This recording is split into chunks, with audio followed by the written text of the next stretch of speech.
श्री स्वामी समर्थ. जय जय स्वामी समर्थ. ओम कुलस्वामिने नमः. नमस्कार मंडळी, मी प्रदीप कुलकर्णी.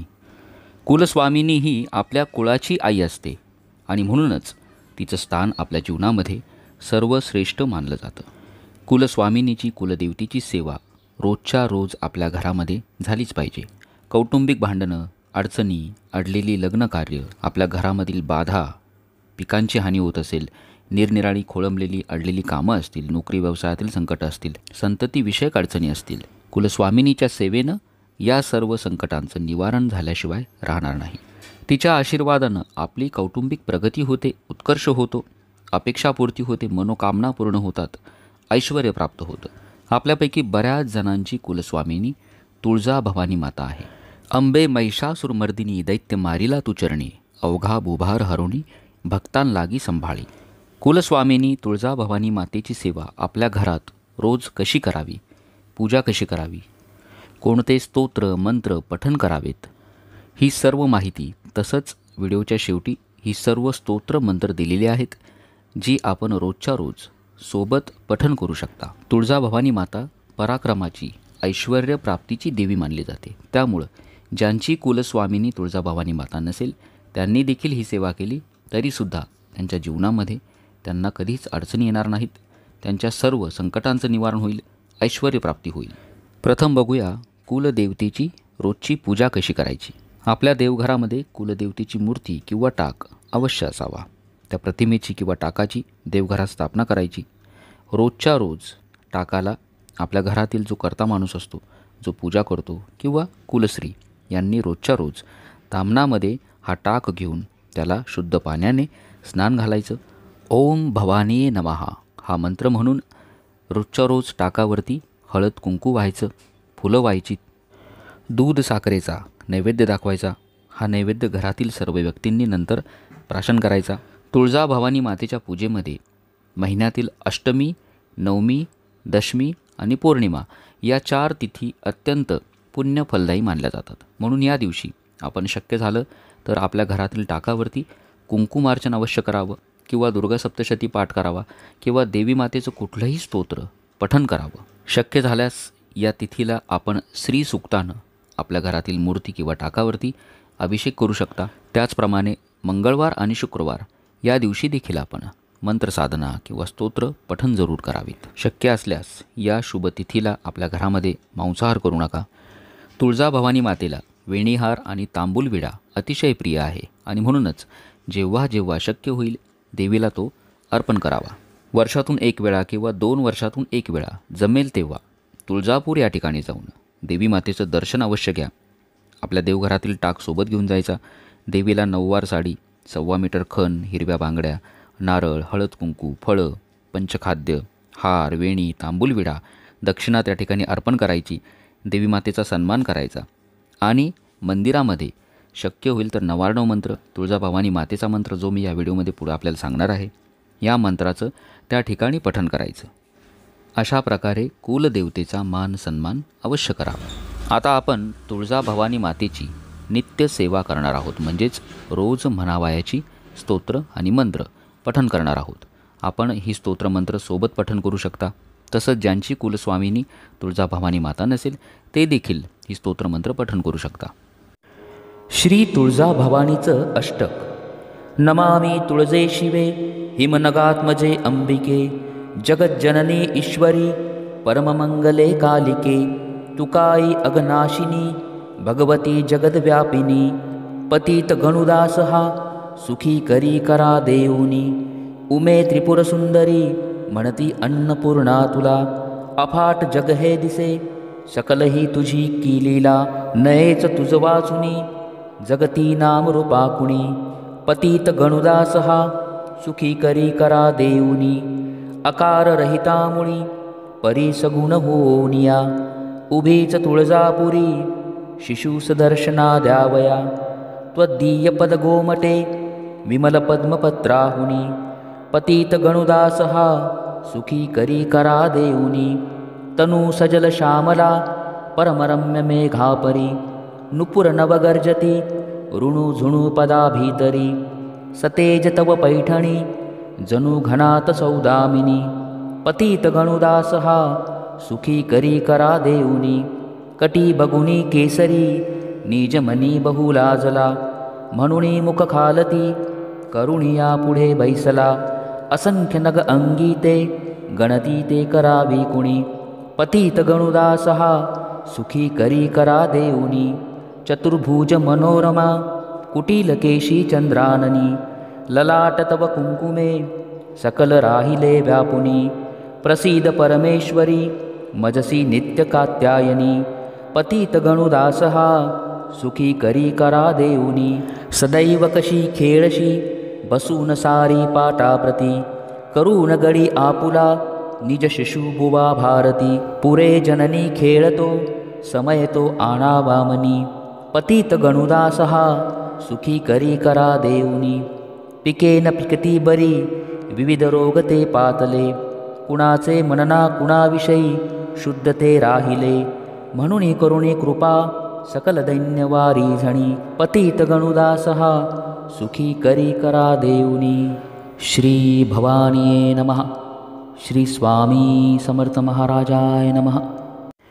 श्री सूक्तम. हरि ओम. हिरण्यवर्णां हरिणीं सुवर्णरजतस्रजां चन्द्रां हिरण्मयीं लक्ष्मीं जातवेदोम् आवह. ताम् आवह जातवेदो लक्ष्मीमनपगामिनीं. यस्यां हिरण्यं विन्देयं गामश्वं पुरुषाणहम्. अश्वपूर्वां रथमध्यां हस्तिनादप्रबोधिनीं. श्रियं देवीमुपभये श्रीर्मा देवी जूषतां. कांसोस्मिता हिरण्यप्राकारां मार्द्रां ज्वलन्तीं तृप्तां तर्पयन्तीं. पद्मे स्थितां पद्मवर्णां तामिहोपभये श्रियं. चन्द्राप्रभासां यशसा ज्वलन्तीं श्रियं लोके देवजुष्टामुदारां. तां पद्मिनीं शरणं प्रपद्ये अलक्ष्मीर्मे नश्यतां त्वां ऋणे. आदित्यवर्णे तपसोऽधिजातो वनस्पतिस्तव वृक्षोऽथ बिल्वः. तस्य फलानि तपसानुदन्तु मायान्तरायाश्च बाह्या अलक्ष्मीः. उपेतु मां देवसख कीर्तिश्च मणिना सह. प्रादुर्भूतोऽस्मि राष्ट्रेऽस्मिन् कीर्तिं वृद्धिं ददातु मे. क्षुत्पिपासामलां ज्येष्ठाम् अलक्ष्मीं नाशयाम्यहम्. अभूतिं समृद्धिं च सर्वानिर्णुत मे गृहात्. गन्धद्वारां दुरादर्शां नित्यपुष्टां करिषिणीम्. ईश्वरीं सर्वभूतानां तामिहोपभये श्रियम्. मनसः काममाकुतिं वाचः सत्यमशीमहि. पशूनां रूपमन्नस्य मयि श्रीश्रयतां यशः. कर्दमेन प्रजाभूता मयि सम्भवकर्दम. श्रियं वासय मे कुले मातरं पद्ममालिनीम्. आपःसृजन्तु स्निग्धानि चिक्लितवसमे गृहे. निचदेवीं मातरं श्रियं वासय मे कुले. आर्द्रां पुष्करिणीं पुष्टिं पिङ्गलां पद्ममालिनीं. चन्द्रां हिरण्मयीं लक्ष्मीं जातवेदोम् आवह. आर्द्रां यः कर्णीं यष्टिं सुवर्णां हेममालिनीं. सूर्यां हिरण्मयीं लक्ष्मीं जातवेदोम् आवह. ताम् आवह जातवेदो लक्ष्मीमनपगामिनीं. यस्यां हिरण्यं प्रभुतं गावो दास्योश्वान् विन्देयं पुरुषाणहम्. यः शुचिप्रयतो भूत्वा जुहुयादाजमन्वहम्. सूक्तं पञ्चदशर्चञ्च श्रीकामः सततं जपेत्. फलश्रुति. पद्मानने पद्म उरु पद्माक्षि पद्मसंभवे. तन्मे भजसि पद्माक्षि येन सौख्यं लभाम्यहम्. अश्वदाये गोदाये धनधाये महाधने. धनमे लभतां देवी सर्वकामांच देहि मे. पद्मानने पद्मविपद्मपत्रे पद्मप्रिये पद्मदलायताक्षि. विश्वप्रिये विष्णुमनोनुकुले त्वत्पादपद्ममयि सन्निधत्सव. पुत्रं पौत्रं धनं धान्यं हस्त्यश्वादिगवैरथम्. प्रजानां भवसि माता आयुष्मतं करोतु मे। धनम् अग्निर्धनं वायुर्धनं सूर्यो धनं वसुः धनम् इन्द्रो बृहस्पतिर्वरुणं धनम् अस्तु मे। वैनतेयं सोमं पिबं सोमं पिबतु रुद्रः। सोमं धनस्य सोमिनो मह्यं ददातु सोमिनः। न क्रोधो न च मात्सर्यं न लोभो नाशुभामतिः। भवन्ति कृतपुण्यानां भक्तानां श्रीसूक्तं जपेत्। सरसीजनीलये सरोजहस्ते धवलतरांशुकगन्धमाल्यशोभे। भगवती हरिवल्लभे मनोज्ञे त्रिभुवनभूति करिप्रसीद मह्यम। विष्णुपत्नीं क्षमां देवी माधवीं माधवप्रियां। लक्ष्मीप्रियसखीं देवी नमाम्यच्युतवल्लभां। महालक्ष्मी च विद्महे विष्णुपत्न्यै च धीमहि तन्नः लक्ष्मीः प्रचोदयात्। श्रीवर्चस्वमायुष्यमारोग्यमाभिधात् शोभमानं मह्यते। धान्यं धनं पशुं बहुपुत्रलाभं शतसंवत्सरं दीर्घमायुः इति श्रीसूक्तम्। नवार्णव मंत्र। ॐ ऐं ह्रीं क्लीं चामुण्डाय विच्चे। ॐ ऐं ह्रीं क्लीं चामुण्डाय विच्चे। ॐ ऐं ह्रीं क्लीं चामुण्डाय विच्चे। ॐ ऐं ह्रीं क्लीं चामुण्डाय विच्चे। ॐ ऐं ह्रीं क्लीं चामुण्डाय विच्चे। ॐ ऐं ह्रीं क्लीं चामुण्डाय विच्चे। ॐ ऐं ह्रीं क्लीं चामुण्डाय विच्चे। ॐ ऐं ह्रीं क्लीं चामुण्डाय विच्चे। ॐ ऐं ह्रीं क्लीं चामुण्डाय विच्चे। ॐ ऐं ह्रीं क्लीं चामुण्डाय विच्चे। ॐ ऐं ह्रीं क्लीं चामुण्डाय विच्चे। ॐ ऐं ह्रीं क्लीं चामुण्डाय विच्चे।